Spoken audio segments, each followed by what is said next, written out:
Buenas noches, ¿cómo les va? Nuevamente estamos con una edición de Salud 10 Televisión. Bueno, hoy vamos a tratar varios temas que son de muchísimo interés, uno de los cuales nos han pedido, así que lo vamos a tratar en este programa, pero además hemos visitado una unidad de terapia intensiva. Fuimos al Sanatorio Azul, le hicimos una nota al doctor Horacio Castro dentro de terapia intensiva para que ustedes sepan cómo es una terapia, cómo se trabaja en una terapia y cuáles son los implementos que tenemos para hacer diagnóstico y poder recuperar al enfermo que puede llegar a una unidad de terapia intensiva. Sí, conocer esto desde a veces no desde el lado del enfermo, cuando estamos en la cama, sino ver y reconocer el lugar. Yo les hice una nota a psicólogas y psicopedagogas sobre un equipo de orientación vocacional. Muy importante para los chicos cuando están decidiendo su vocación, una nota muy importante. Sobre todo que ahora ya está por terminar el año y los chicos, bueno, dentro de muy poco tienen que resolver qué carrera seguir, ¿no es cierto? ¿Qué seguir? ¿Qué hacer de la vida? Sí, exactamente. Estuvimos con el doctor Turón Molina, que es especialista en diagnóstico por imágenes, y hablando de aquellas ecografías que son endocavitarias, como la transrectal y la transvaginal. Muy interesante porque realmente se descubren patologías a través de mucho más fidedigno y preciso el diagnóstico a través de estos métodos. Bien, y mi micro de salud, sí, algo que pedían, formas de cocción. Aprender a cocinar para que haya una adherencia al plan alimentario. ¿Y poco de gimnasia? Y poco de gimnasia también, con Andrea Videla, así que bueno, empezamos con el programa.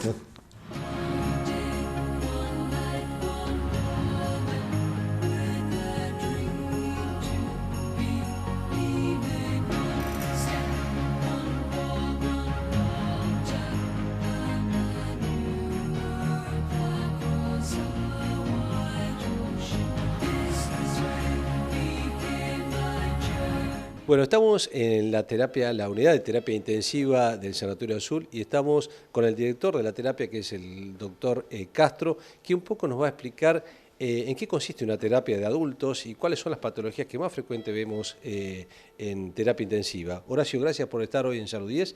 Bueno, vos estás a cargo de hace muchos años ya en terapia intensiva, has visto pasar muchísima gente trabajando acá. Bueno, ¿qué es una terapia intensiva? ¿Quiénes son los pacientes que realmente vienen acá? Sí, la terapia se remonta a ya una historia de 30 años, que fue la necesidad del avance de la patología grave para tratar enfermos con patología grave y con riesgo de vida. Por eso los pacientes que ingresan son pacientes en estado grave, ya sea de causas cardiovasculares o traumatismo, que bueno, nosotros por ser un sector que no recibimos accidentes, no es frecuente.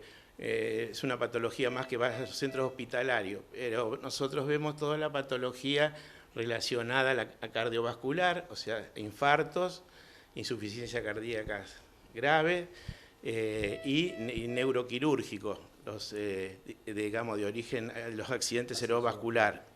Y bueno, y después todo lo que hace a las complicaciones o pacientes con altos riesgos de cirugía, que son la patología con la que trabajamos nosotros. Y bueno, y generalmente los pacientes ingresan a la unidad porque necesitan algún sostén, o sea, ya sea un sostén respiratorio, eso se llama insuficiencia respiratoria, o sea que tiene un déficit de la ventilación, y por lo tanto nosotros lo soportamos con aparatología, que se llama como un respirador, como ustedes pueden ver acá, que son respiradores que ya tienen, digamos, años de utilización, y que, bueno, que los pacientes en un posoperatorio o en un accidente o un accidente vascular o un edema agudo de pulmón pueden requerir asistencia ventilatoria. Y después, digamos, las otras insuficiencias, todos los órganos pueden entrar en insuficiencia, el riñón en insuficiencia renal. Para eso necesitan diálisis, que también podemos hacerla aquí, y bueno, y la asistencia circulatoria, que como nosotros la patología, no tenemos cirugía cardiovascular en la institución, no contamos porque no tenemos esa patología, pero también se puede realizar asistencia circulatoria con contrapulsación o con, ahora hay métodos de asistencias circulatorias, claro. Y lo que nosotros sí hacemos de hace años, digamos, el soporte que se llama inotrópico o digamos, de asistencia para mantener, digamos, su cuadro hemodinámico. O sea, la idea de todo paciente, digamos, de origen infeccioso, cardiovascular o neurológico, con riesgo de vida, ingresa a nuestra unidad. Pero es un trabajo, digamos, lo interesante de esto y que cambió, digamos, es que es un trabajo multidisciplinario, que ahora cuesta tanto formar equipos. Digamos, uno solo no se puede, digamos, trabajar, porque necesitamos desde la enfermería a la kinesiología, a los médicos especialistas, tanto urólogos, cirujanos, neurólogos, y el nutricionista. O sea, todos trabajamos en equipo, en conjunto, y eso se hace aquí. Que eso no es muy habitual, porque es un sector en el cual se deben reunir todos los especialistas para poder atender ese tipo de patología. Horacio, vos sabés que una de las cosas que a veces, bueno, todo persona que tiene un familiar que ingresa a terapia intensiva tiene un estrés muy importante afuera de estas puertas, ¿no es cierto? Y muchas veces no se sabe qué es lo que está ocurriendo adentro. Y bueno, y esto forma parte también del médico especialista que está dentro de la terapia, de informar y de poder ver qué es lo que está ocurriendo dentro de la terapia, mostrarle en algún momento al paciente que está en estas condiciones, ¿no?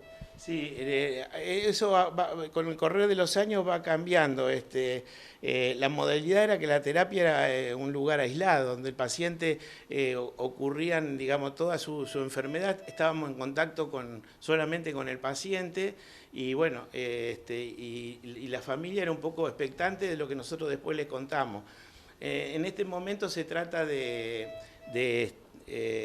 para que la familia participe en el tratamiento del paciente, que vea lo que se le hace, que colabore también. Es un participante más del equipo y es muy importante. Nosotros actualmente tenemos, a veces decimos, tenemos más trabajo, digamos, en transmitir, digamos, los procedimientos o transmitir el grado de severidad de las enfermedades al familiar y que ellos lo comprendan, al manejo del paciente, que eso ya está todo estandarizado y con guías y que, digamos, no es tan difícil de hacer. Tenemos todo un desafío con eso del trabajo con la familia y ahora ellos participan más y en lo que ellos, digamos, pueden hacer, ¿no es cierto? Pero nosotros necesitamos la colaboración. Muchas veces un paciente que ingresa a terapia, por supuesto, hay cuadros que son muy delicados, pero hay cuadros que a veces son de prevención de que su patología, muchas veces cardiovasculares o cerebrovasculares, no se incrementen, entonces ingresan por ahí en buen estado, pero con un riesgo importante, a lo cual hay que prevenir dentro de terapia y no en una sala común. Sí, sí, es lo que yo te decía, muchas veces los pacientes, y eso genera lo que decías vos, mucha ansiedad en la familia, pero muchas veces los pacientes ingresan con prevención, por posibilidades, complicaciones, para tener los medios para asistirlo más rápidamente. Eso no hace, digamos, es más simple de tratar y de poder llevar adelante, ¿no? Bueno, es realmente una especialidad donde se ven enfermedades muy críticas, enfermos muy críticos y que se necesita mucho espíritu y fuerza para llevar adelante todo esto, que no es fácil. Y bueno, el terapista está muy preparado para estar frente a estos pacientes y junto con su equipo multidisciplinario para llevar adelante estas enfermedades, ¿no? Así que te felicito porque bueno, es una especialidad dura, sin duda, donde hay que ponerle mucho espíritu y mucha fuerza y coraje y poder llevar adelante estas enfermedades que a veces sabemos que no tienen un final feliz muchas veces, ¿no? Bueno, Simón, te agradezco que nos hayas venido a visitar y bueno, conocer un poco de nuestra problemática dentro de la unidad. No, gracias a vos y bueno, y que la gente también pueda haber conocido lo que es una terapia intensiva, cuáles son los elementos que hay dentro de una terapia intensiva y cuáles son las enfermedades que se pueden llegar a tratar y no tener miedo si uno ingresa a una terapia porque muchas veces es para poder salvar su vida fundamentalmente. El doctor Castro nos explicó con mucha claridad qué es lo que se realiza en una terapia y cuáles son los métodos que tenemos en nuestro alcance, en nuestra ciudad, para poder llevar adelante todo esto. Gracias.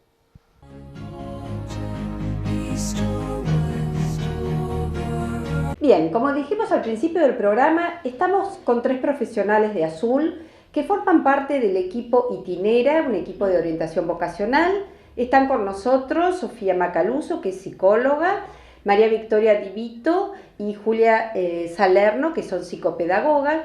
Chicas, cuéntenos cuál es la función del equipo de ustedes, cómo pueden ayudar a aquellos que las van a entrevistar a saber qué vamos a hacer con nuestra orientación, con nuestra vocación. Gracias por estar con nosotros y bueno, cuéntenos. Bueno, buenas noches primero. Bueno, por ahí nuestra función es justamente orientación vocacional. Trabajamos con, por lo general, adolescentes que están terminando la escuela secundaria y nos consultan a la hora de elegir una carrera o una ocupación. Y bueno, ahí elaboramos un proceso en donde indagamos primero lo que son toda la propuesta, la oferta educativa, ¿sí? En azul, en la zona, las carreras de larga duración, de corta duración. Después trabajamos con los intereses que tiene su orientado y las aptitudes, la capacidad que tiene como para desempeñar esa profesión o ocupación. Los chicos están en este momento... llegan a este fin de año y empiezan a qué me voy a dedicar. Es productivo, ¿no es cierto?, el hecho de que se encuentren con todo un equipo. Lo importante es que la mayor cantidad de orientaciones empiezan a principio de año. Por lo general nos consultan en marzo o en vacaciones de invierno también. El proceso cuanto antes empieza mejor, ¿no? Por el tema de la ansiedad más que nada. Y lo principal es establecer un vínculo con el orientado. Por eso lo que hacemos nosotros siempre tenemos un orientado como lo vamos guiando y por lo general siempre trabajamos en equipo, pero siempre somos una de nosotras la que guía el proceso de un orientado en particular. Claro, cada orientado tiene una referente que es una de nosotras tres. Después cada caso es trabajado en equipo por las tres. Pero cada uno tiene su referente, porque van surgiendo un montón de cosas, además de esto del proceso, el duelo, los duelos de dejar la ciudad, o de terminar una vida para empezar otra. Sí, decidir qué voy a hacer, a qué me voy a dedicar. Esto de las ansiedades que dice Juni, todo esto que por ahí va pasando. Y por eso también es importante que se den un tiempo, ¿sí? Es un proceso de orientación.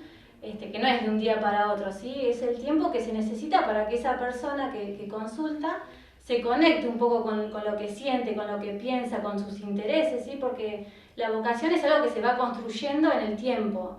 No es algo que uno viene con un gen y hay que descubrir ese gen para que nació esa persona, sino que es este espacio, este tiempo que utilizamos para orientar, ¿sí? A cada chico no en descubrir, sino en conectarse por ahí con las actividades que le gusta hacer, con sus deseos, ¿sí? Por eso lleva tiempo. ¿Es más difícil saber a qué me voy a dedicar o a lo que no sé, o a lo que sé que no quiero hacer? Sí, es más difícil saber lo que uno quiere hacer. En general nosotras al finalizar hacemos un informe y remarcamos las áreas que no son recomendables para esa persona, porque puede pasar que en algún momento la persona entre en alguna crisis, ¿no? Tenga, qué sé yo, le empieza a ir mal en la facultad y empieza a dudar por ahí de lo que eligió, que puede pasar a pesar de hacer un proceso. Pero bueno, remarcamos esto de lo que no, para que en todo caso no vuelva sobre esas cosas que ya sabemos que no está dentro de sus intereses o no está apto. También las aptitudes son importantes tenerlas en cuenta. El desarraigo de la ciudad, ¿sí? Esto de primero a los chicos les fascina la idea de irse, o todos lo hemos pasado, de irnos de casa, vivir una vida. O algunos al contrario, o a algunos les da mucho temor irse. Sí. Por esto mismo del desarraigo, depende cada persona en realidad. ¿Influye tanto para que los chicos dejen de estudiar? ¿O es que no encuentran la vocación? Mira, un gran porcentaje de chicos que se vuelven, que deciden irse y el primer año en general vuelven, es por esto del desarraigo, por ahí no haber trabajado. Por eso también en los procesos trabajamos esto del duelo, como decía Victoria, el desarraigo de estar con los padres, de la comodidad, de los lugares conocidos, de la escuela. Y cuanto antes podamos ir pensando cómo va a ser el año que viene en esto de irse, la mayoría, no sé si la mayoría se va, pero un gran porcentaje de chicos sí se van, otros se quedan, pero los que se van está bueno trabajar esto de lo que va a ser el cambio, ¿sí? Porque después muchas vueltas es por esto, porque no pueden trabajar aguantar, o sí, esto de la soledad, la distancia de los padres, de los lugares comunes. Y a veces también tendrá mucho que ver esto de que no encuentran el lugar y quizás no terminaron de buscar, de encontrar a qué me quiero dedicar, ¿no? A veces que esto puede ser, porque hemos extrañado todos cuando nos hemos ido. Bueno, pero algunos no lo soportan, por eso. Claro. Claro, hay que ver eso. Yo creo que en general siempre terminan decidiendo algo. Pero bueno, por eso, muchos se vuelven porque por ahí se desaniman también, por ahí les empieza a ir mal en la facultad, es muy común y piensan, bueno, esto no es para mí, cuando en realidad uno lo va construyendo esto de, bueno, esta carrera es para mí en el tiempo, ¿no es cierto? No solo cuando decide, bueno, me anoto en esta carrera, sino cuando inicia la facultad, ¿no? Uno se va haciendo cada vez más a esa profesión que eligió, o sea, es una cuestión de tiempo. Yo no sabía que me gustaba ser psicóloga hasta que me recibí y tuve mi primer paciente enfrente, y fue con la experiencia que me fui como convenciendo a mí misma de que sí, de que elegí bien, después de recibirme me di cuenta, mi experiencia. Y pasar este tiempo del desarraigo, porque muchos chicos vuelven y algunas veces se queda pensando, extrañamos todos cuando nos fuimos, y de pronto si te gusta lo que haces, quizás te detiene. Por lo general lo que pasa es que al principio en toda carrera, o sea, todas las materias por ahí son introductorias, son más generales, entonces por ahí esto que siempre aclaramos es que hay muchas materias que en todas las carreras no les va a gustar o les va a ser más dificultosa, y además al principio por ahí se quieren volver porque no es lo que piensan o no les gusta, pero es esto por ahí, tener tolerancia, esperar, y esto que decía Sofía también. Que cuando uno se recibe y cuando empieza las prácticas y sale al campo, ahí ve realmente con qué se va a encontrar, cómo va a desarrollar su profesión y a lo que se va a dedicar durante su vida. Algo que yo quería señalar, que es muy importante el proceso de orientación en muchos casos. Por ahí hay como, por ahí no sé si una connotación negativa o por ahí prejuicios sobre el tema de la orientación vocacional, sobre que por ahí he escuchado a muchos adolescentes, no orienta o para qué lo vamos a hacer si en realidad... pero yo creo que es muy importante el vínculo que uno establezca con el orientado, y sí, es un momento una vez a la semana que nos juntamos a pensar, a ver las posibilidades que hay en relación a las carreras de estudio. Es un momento para mí es importantísimo, y muchos de los chicos que llegan súper desorientados o que ellos dicen que están súper desorientados, quizá en la primera o en la segunda sesión se dan cuenta que en realidad están más orientados a lo que ellos pensaban. Claro, es como una ayuda en la búsqueda, y que es importante ese espacio de encuentro.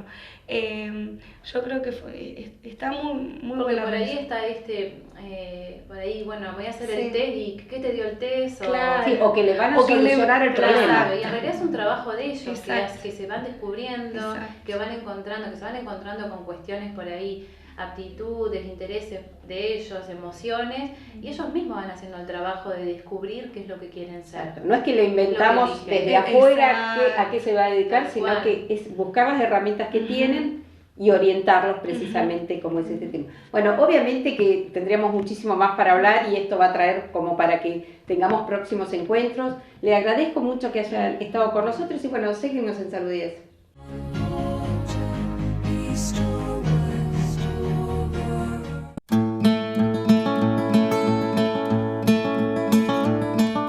Bien, como dijimos en la presentación, tema de hoy, formas de preparación, formas de cocción.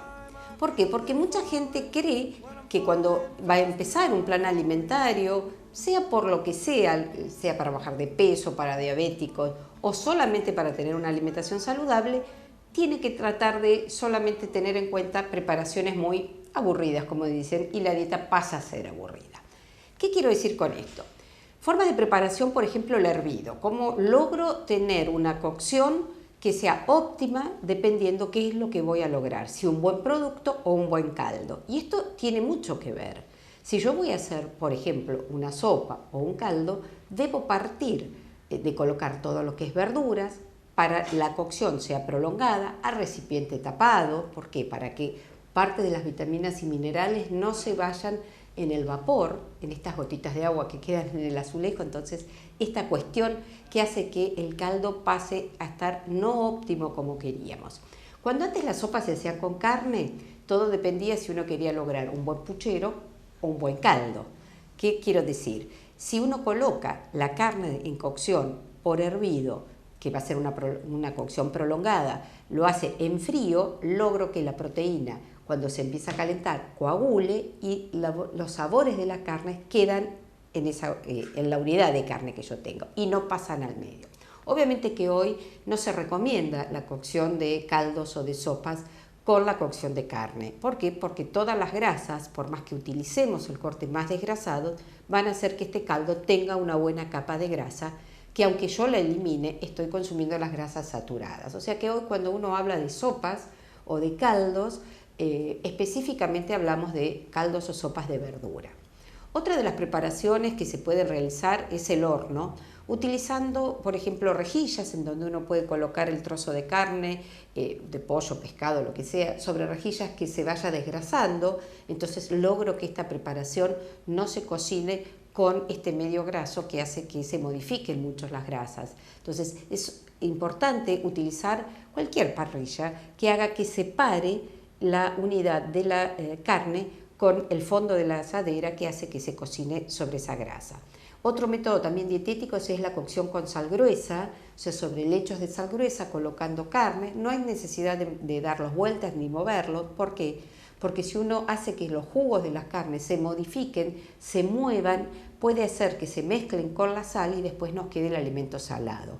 De la otra manera, por más que cocinemos sobre el lecho de sal, no queda el alimento salado. Uno debería retirarle la capita de grasa, de sal que queda, y de esta manera solucionamos mucho una cocción bastante desgrasada. La parrilla, por supuesto, también es un método de cocción óptimo. Tengamos en cuenta que también se haga sobre rejilla, que se haga el desgrasado. La plancha. Si yo le voy a otorgar a la plancha un medio para lubricarlo, que no sea, por ejemplo, un aceite en aerosol, donde solo voy a lubricar la parte que se va a calentar y va a estar en contacto con la carne, si yo utilizo un medio graso como manteca, lo que estoy haciendo es transfiriendo a la porción de carne que vaya a realizar esta grasa saturada, que es la que no necesitamos consumir. Por lo tanto, la plancha que esté bien caliente, se puede rociar el alimento con cualquiera de los aerosoles, cualquiera de las marcas, y de esta manera va a lograr una capa de grasa que va a hacer que la preparación sea mucho más apetitosa. Recuerden que siempre que vamos a utilizar cortes de carne, nunca debemos cortar la carne cuando se retira del calor, porque se desjuga y perdemos una gran calidad de este jugo que va a quedar generalmente en la tabla y no lo vamos a aprovechar. Entonces, cuando retiramos los cortes de carne del horno, de la plancha o de la parrilla, tratemos de dejarlo en descanso unos minutos para que los jugos no los vayamos a perder. La utilización del horno es importantísimo, pero para cocinar de todo, verduras y carnes en general, podemos usarlas con el rociado de aceites en aerosol o que sean sin calorías, tipo los fritolines, este tipo de preparaciones, de ingredientes que lo que hacen es otorgarle a la preparación una buena presentación y un sabor agradable. ¿Por qué? Porque si uno debe consumir o va a cambiar su alimentación y hace de la monotonía de la cocción, hace que no haya una adherencia al plan alimentario. Una buena presentación con buenos sabores, estos platos mucho más elaborados hacen que uno pueda tener una adherencia a la dieta y no estar sufriendo porque tuve que cambiar toda mi alimentación y de pronto como desabrido. Hay muchas formas de preparación dietética para utilizar. Vamos a ir planteando, esto fue uno de los temas que nos hicieron de que les interesaba qué cortes utilizar y qué formas de preparación. Ya hemos hablado de los alimentos, nos quedaba esta cuestión de tratar de adaptar una alimentación saludable con una cocción también saludable. Seguimos en Salud 10.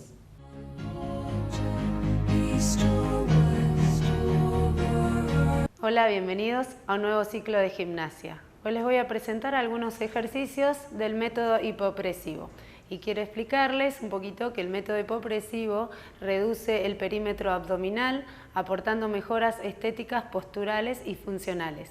Son una excelente prevención a todo tipo de hernias, regulan los parámetros respiratorios, previenen la incontinencia urinaria, también previenen lesiones articulares y musculares porque ayuda a la normalización del tono muscular general.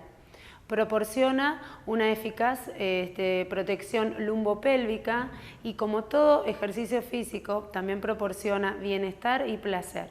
Si me acompañan, les voy a mostrar 3 ejercicios, distintos ejercicios del método hipopresivo. Espero que les guste. Muchas gracias. Bueno, acá les voy a dar una técnica postural sobre uno de los ejercicios. Vamos a buscar siempre la apertura de las costillas en postura y después lo vamos a realizar agregándole la respiración. La posición de los pies va en flexión, semi extendidas las piernas, los brazos están en una rotación, en una dorsoflexión de las manos, las muñecas rotadas, los codos empujan hacia los lados para que la espalda, la zona de los omóplatos se abran, se relajen hacia los lados. Vamos a buscar una autoelongación, un estiramiento de la columna y sobre todo de la columna cervical, haciendo que el mentón baje un poquito. Ya en esta posición tenemos una apertura de las costillas, donde vamos a buscar la respiración y el trabajo de los músculos inspiratorios, inhalando 3 veces por nariz, exhalamos por la boca, inspiramos, 2, exhalamos en 4 tiempos. La tercera vamos a inhalar, vamos a exhalar y sacar todo el aire como al vacío, como una bolsa al vacío. Vamos a hacer una apnea y vamos a abrir las costillas, aguantando entre 10 y 15 segundos.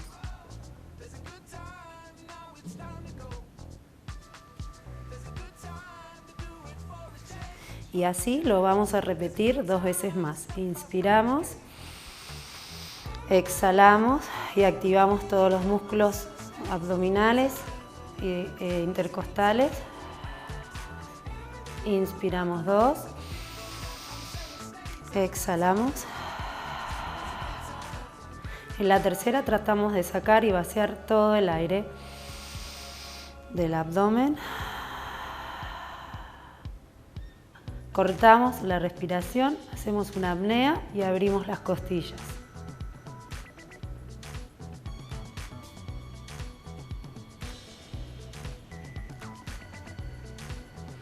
Después de unos segundos pasamos al siguiente ejercicio, donde también hay una extensión de los codos, un empuje de los codos hacia los lados, una flexión de las manos, una extensión de columna en las cervicales, un alargamiento, y ahí volvemos a las 3 respiraciones. Inspiramos, exhalamos, inspiramos, exhalamos, soltamos todo el aire. En la tercera voy cerrando costillas, voy activando abdominales, hacemos una apnea y abrimos.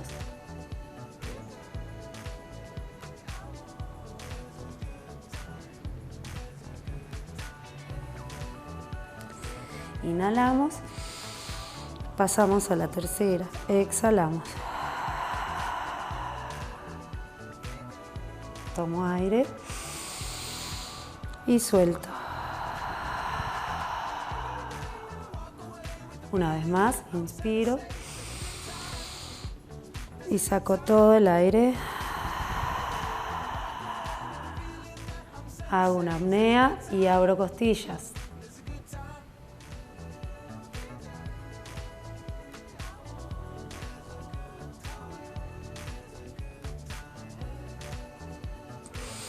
Y así lo repetimos 3 veces más. Bueno, espero que les haya gustado y que continuemos viéndonos con diferentes actividades gimnásticas. Muchas gracias.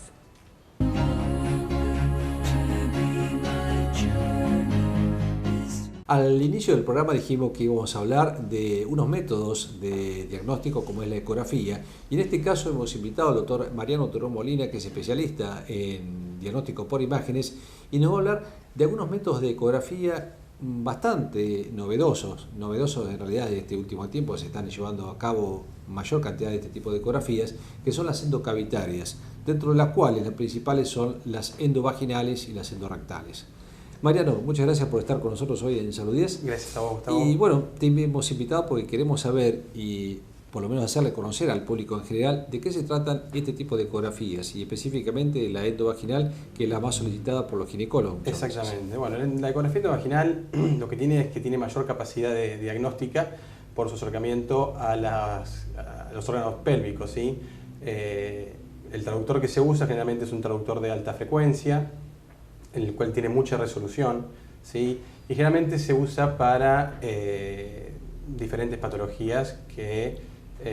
sobre todo de cuello de útero. Sobre todo de cuello de útero, pero bueno, hay otras patologías en las cuales, por ejemplo, patología ovárica, en las primeras etapas de gestación también se suele usar, cuando el saco generalmente no se ve por vía transabdominal.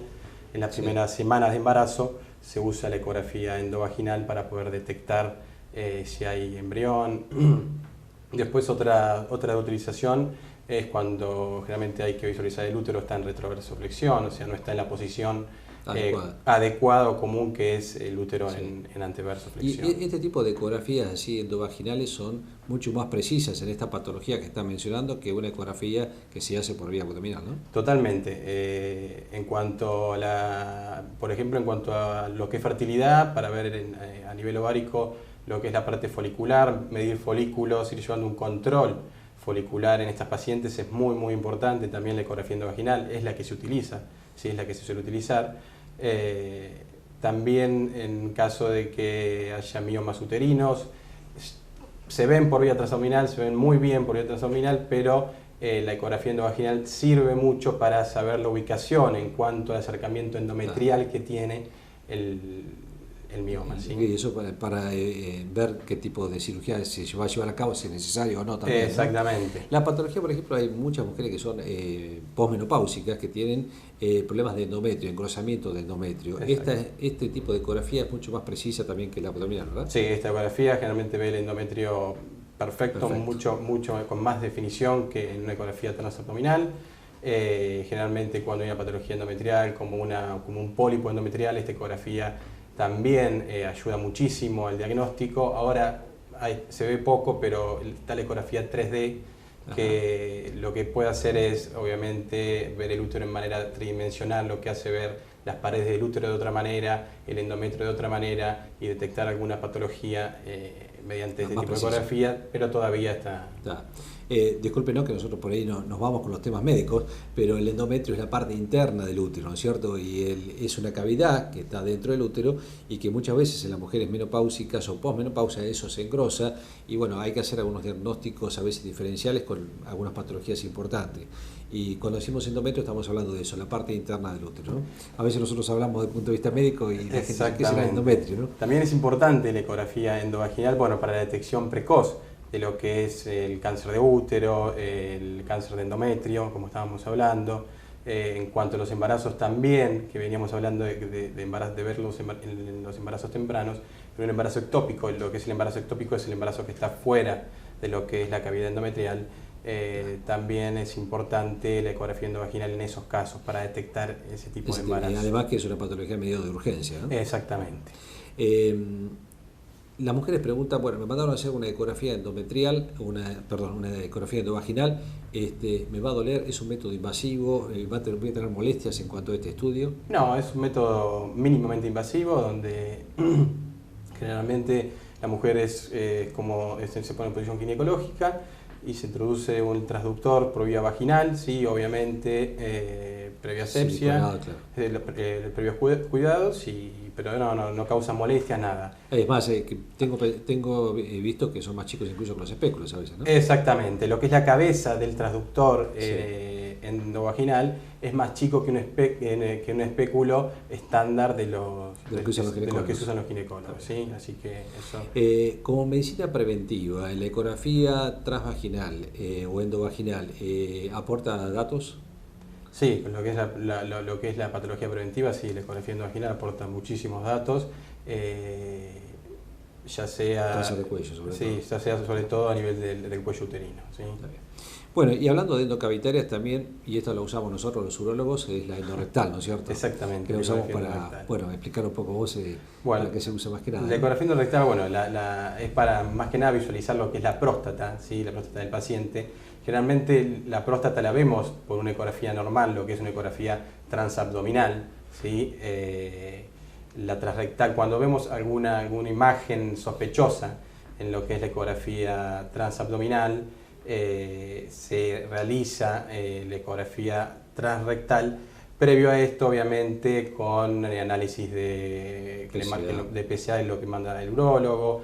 Previo a esto también se le hace un tacto rectal al paciente para saber qué se puede encontrar, en dónde puede estar la patología antes de hacer la ecografía transrectal. ¿Sí? Y además se usa como intervencionista. Y además, bueno, en este caso se usa como intervencionista, que tiene mucha especificidad la ecografía, la punción de próstata. ¿Sí? Exactamente, la biopsia de próstata. La biopsia de próstata, sí, así que es muy bueno. No te pregunté, pero la endovaginal, ¿se puede hacer también intervencionismo con la endovaginal o solamente diagnóstica? Es diagnóstica, a veces hacen algún intervencionismo, pero en los casos de alguna amniocentesis o en fertilidad también. O en fertilidad también, ¿no? Exactamente. Sí. Mariano, bueno, fuiste muy claro con las imágenes que nos acompañaron de qué son este tipo de ecografías. Y bueno, es tan amplio el tema de método de diagnóstico que no solamente nos quedamos con ecografía. Ustedes saben que hay desde radiología, mamografía, tomografía, resonancia, etcétera, etcétera. Así que muy probablemente lo tengamos a Mariano hablando más adelante de algún otro tema. Seguramente. Te agradecemos mucho. No, por favor, gracias a usted.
llegamos al final del programa.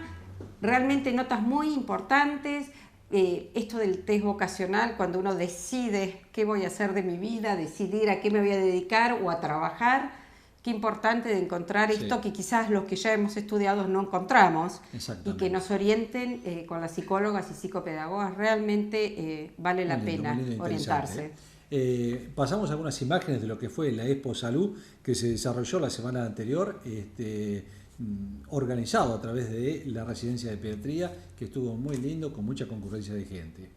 Estuvimos en la unidad de terapia intensiva del Sanatorio Azul hablando con el doctor Horacio Castro, algo que mucha gente no sabía cómo era una terapia adentro, y un poco la relación también de cómo el paciente se tiene que integrar a veces cómo el familiar, se tiene que integrar cuando el paciente está adentro de una terapia, ¿no? Sí, que no es un aislamiento, sino que a veces es para proteger más el cuidado del paciente. El micro de salud, de nutrición, el de gimnasia y por supuesto vamos a saludar a los odontólogos que el día 3, el sábado, fue su día, así que saludamos a todos. A mi odontólogo especialmente, un saludo grande. Y a la mía también, y a Graciela no dejemos de mencionar lo que habló el doctor Turón Molina sobre las ecografías endocavitarias. Realmente. Muchas gracias por acompañarnos. Acuérdense, todos los lunes a las 21 horas, con una repetición los viernes a las 16 horas por este canal. Y muchas gracias por acompañarnos con Salud 10 con Marcela. Nos vemos.